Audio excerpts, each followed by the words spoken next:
এক কথায় বলার কিছু নাই, খাবার অসাধারণ। গাজীপুরে মাত্র 160 টাকায় আহনাফ কিচেন দিচ্ছে আনলিমিটেড গরুর মাংসের খিচুড়ি। ম্যাশ খিচুড়ি, যেটা আমাদের রেগুলার 2 পাতিল শেষ হচ্ছে এখন। আমরা 9 কেজি চাউলের মধ্যে 5 কেজি বিফ ইউজ করতেছি। কথায় আসলে অসাধারণ। এর আগে আমরা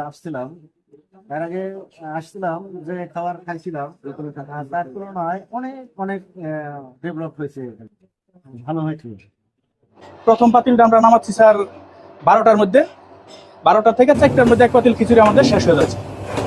সেকেন্ড যে পাতিলটা আমরা করছি এটা হচ্ছে 4টায় বসাচ্ছি, 6টার মধ্যে আমরা নামাচ্ছি। অস্থির খাবার, আপনি বললেন খিচুড়িটা খুব ইচ্ছা করেছে, 3-4 খাই খেয়ে ফেলছি, তো লিভার খাবো। আজকে আমার প্রথম আসা আপনাদের নিয়ে, তো খাবার যে পরিমাণ ভালো হচ্ছে, আমার পরবর্তীতে আরো আশা আছে, আবার আসবো। আমার দ্বিতীয়টা মাসা। আমরা প্রথমে 3 জন আসছিলাম, খাবার ভালো লাগছিল, পরবর্তীতে বড় ভাইদেরকে নিয়ে আসছি, ইনশাল্লাহ আবার